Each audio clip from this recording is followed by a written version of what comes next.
अल्हम्दुलिल्लाह अल्लाह का बड़ा फज़ल करम है। अल्लाह ने हमें रोजाना नमाज पढ़ने की सेहत दिया, तंदुरुस्ती दिया और मग़रिब की नमाज के फौरन बाद अल्लाह उसके नाम पर वक्फ दी गई जो वक्फ की मिल्कियत है, इसको बचाने के ताल्लुक से कुछ पहले सो गुफ्तगू करने का एक मौका इनायत फरमाया। अल्हम्दुलिल्लाह, ये हर किसी को मौका नहीं मिलता, तो ज्यादा लंबी तकरीर करने का टाइम नहीं है। एक 5 या 10 मिनट के अंदर कुछ बातें मैं आपके गुज़ार करने वाला हूं। सबसे पहले तो ये वक्फ क्या चीज है, वक्फ किसे बोलते हैं। एक्चुअली हमारे सामने जो प्रॉब्लम आके ठहरा है, ये चीज को हम जब तक नहीं समझेंगे तो इसके बारे में हम कुछ भी गुफ्तगू करने का वेस्ट हो जाएगा। तो वो तो हमारे उलमा इकराम आपको हर जुमा में, हर बयानों में आपको बयान तो कर रहे हैं, लेकिन जो मोटे सोच रखने वाले, मोटे दिमाग के जो हमारे कौम के जो लोग हैं, उतना व्यक्त होके उसका गहराईपन समझने में अभी भी कोताही बरत रहे हैं। तो आज 2-3 मोटे मिसालें मैं देके आपको समझाना चाहता हूं। ये वक्त की जायदाद हमारी कितनी है और क्यों वक्त के ऊपर दुश्मन की फिस्ताई ताकत की सोच पड़ी है। सबसे पहले इंडिया में 9,00,000 एकड़ जमीन हमारी वक्त की मिल्कियत है। कितने? 9,00,000 एकड़ जमीन।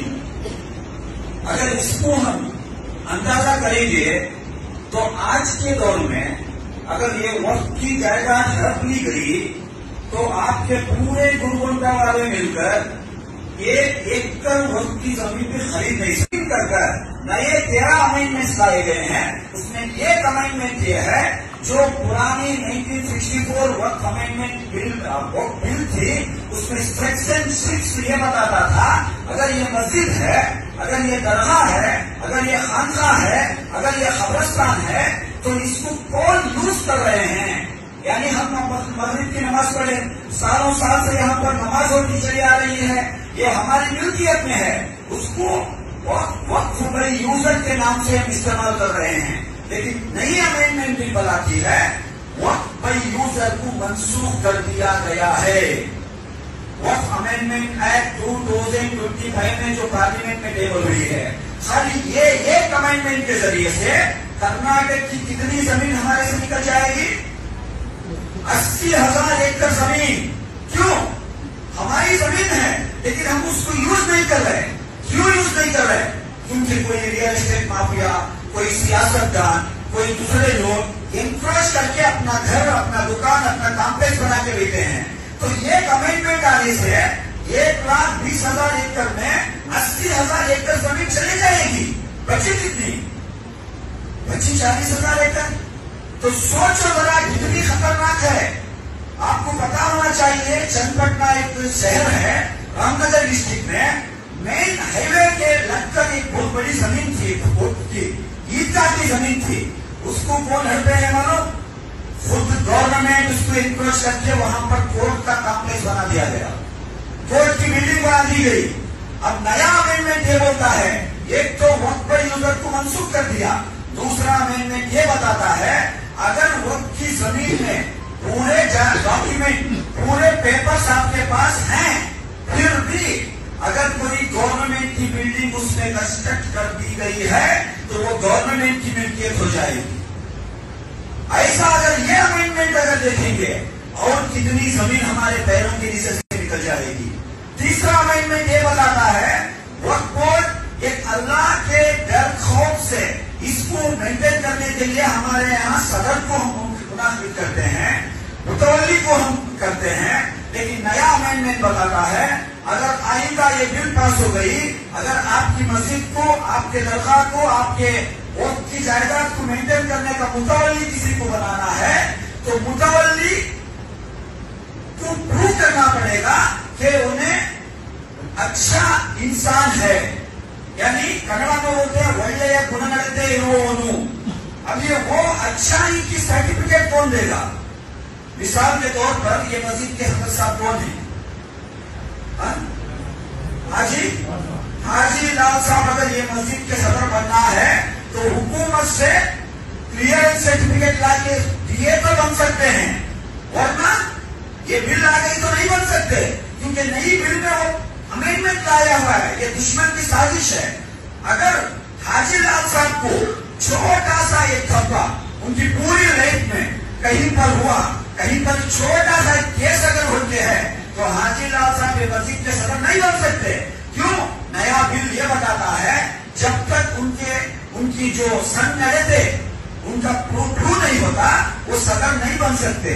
इसी तरीके से अगर 11 मेंबर हैं आपके उस कमेटी में, एक सदर की ऐसी हालत है तो 11 मेंबर की भी ऐसी हालत है, तो स्टेट वक्फ बोर्ड में नॉन मुस्लिम को नॉमिनेट करने का पावर ये बिल में लाया जा रहा है। गवर्नमेंट, आपको पता है अगर नॉन मुस्लिम कौन बनेगा?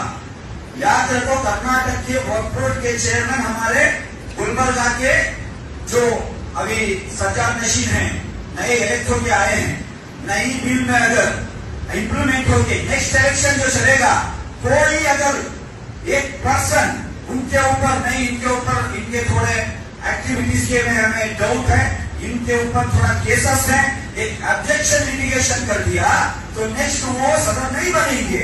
तो वहां पर जो नॉन मुस्लिम मेंबर हैं उनको भी सदर बनने का पूरा मौका ही बिल देती है। अभी मुझे बताओ, कर्नाटक में प्रमोद मुतालिक हो या चक्रवर्ती सूलेवेले हो, अगर इनको सरकार नॉमिनेट कर दी, क्या नहीं कर सकती? कर सकती है, किसी भी हद तक जा सकती है। आज तो कांग्रेस है, हम कंफर्ट जोन में है, मत सोचो। सबसे ज्यादा आज हमारे इश्यूज के ऊपर कोई कोताही अगर बढ़ती है तो कांग्रेस की हुकूमत में डोर में बढ़ती है। मैं मुसल्ले पे खड़े होकर बोल रहा हूँ, ये छटाने वाली चीज नहीं है। अगर कांग्रेस सही होती तो बीजेपी आज हुकूमत में नहीं आती, तो बीजेपी की हुकूमत आ गई तो चक्रवर्ती सूलेवेले या प्रमोद मुतालिक कर्नाटक का वक्फ बोर्ड का चेयरमैन बना तो क्या हो जाएगी हालत? इतनी खतरनाक है।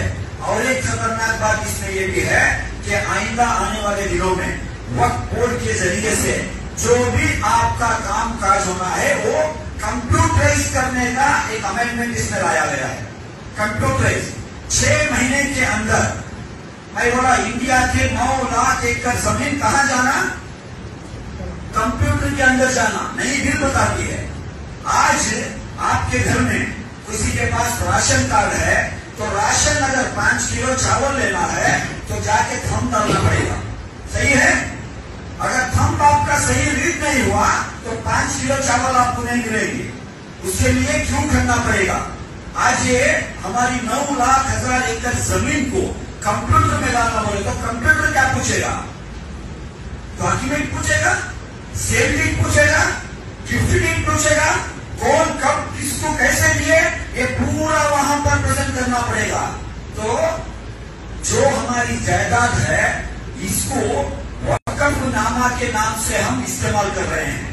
आज वक्फ की जो एक्ट है, वक्फ नामा हमारे दादा थे, उन्होंने अल्लाह के नाम पर देने की नियत करे, फलाने मस्जिद को, फलाने दरगाह को, फलाने स्कूल को, फलाने हॉस्पिटल को या कब्रिस्तान को वक्फ कर दिए। उसका कोई डॉक्यूमेंट नहीं लिए।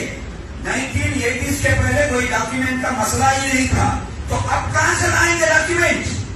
क्या मेरे दादा को जाके खबर से उठा के लाके प्रूव कर सकता हूं मैं? नहीं कर सकते। तो नया अमेंडमेंट में यह लाया है कि 6 महीने के अंदर आपका डॉक्यूमेंटेशन डिजिटलाइजेशन होना है। अब मुझे बताओ, ये मस्जिद का तो मुझे पता नहीं, मैं एक मस्जिद को विजिट के लिए गया था, गलत डिस्ट्रिक्ट में जामिया मस्जिद है, वो एक लिटिगेशन प्रमोद मुतालिक अलग ऐलान किया था, ये मस्जिद हमारी ये देवस्थान है, ये हमारा हमना मिलना है। जब जाके वहां के सदर साहब से भी बात किया, अंदर की बात है, सदर साहब से जब बैठ के बात किया, डॉक्यूमेंट सही नहीं था। 2-3 साल के पहले की बात कर रहा हूं। खैर, तब ये वक्त अमेंडमेंट बिल का दौर नहीं था। तब हम सदर साहब को बिठाए, एसडीपीए की लीगल टीम कैसे करना, क्या करना, पूरा बना ले बोल के उनको हम सजेशन दिए, आ गए। अल्हम्दुलिल्लाह अब तो बना है बोल के मैं उम्मीद करता हूँ। हमें बोला हमें बना के दे दे, नहीं सदर साहब तुम्हें अपने आके इतना सजेशन दिए, ये काम है, हमारा काम हम तमाम करेंगे। बहुत सारे हमारे जो वक्त की जायदाद है डॉक्यूमेंट कहां है, किधर है, किसी को पता नहीं। ये दुश्मन की साजिश नहीं, हमारी कोताही है, हमारे मुतवल्ली, हमारे सदर साहब, ये मुझे की बात नहीं कर रहा मैं, बहुत सारे जगह पर ऐसे लिटिगेशन है। अभी कंप्यूटर डॉक्यूमेंट पूछा तो कहां चलाएंगे, कहां है, नहीं है। बहुत सारे 90% हमारी मिल्कियत इसी तरीके से लिटिगेशन में है। उसको सही करना था, नहीं करे। हमारा कर्नाटक का वक्फ बोर्ड, उसके ऊपर कामजन होना था, नहीं हुआ। अपने कुर्सियां बचाने में, अपने पोजीशन बचाने में, अपने मकाम बचाने में मशगूल थे। अब आया पानी गलेगा। तो मैं बताना क्या चाह रहा हूं, टाइम बहुत कम है, मैं मेरी बात को कंट्रोल कर रहा हूं। सब बातों से सिर्फ बातें होती हैं। अभी भी मौका है, जितने भी हमारे इदारे हैं, जितने भी अभी क्योंकि कोर्ट में है केस, आज social democratic party of India की सुप्रीम कोर्ट में पिटीशन दायर करके है, जिसको हम नहीं मानेंगे। ये सिर्फ तो मुसलमानों के खिलाफ नहीं है, इंडिया के जो फंडामेंटल राइट्स हमें कॉन्स्टिट्यूशन में दी गए हैं, आर्टिकल 25, आर्टिकल 26, आर्टिकल 29 में, कि हमारे इदारों को, ये कोई सरकार की जागीर तो नहीं है, ये ट्रस्ट के हिसाब से हम इसको मेंटेन कर रहे हैं, इसके ऊपर किसी का भी हक नहीं है। वंस वर्क ऑलवेज वर्क, ये मेरी बात नहीं है, ये सुप्रीम कोर्ट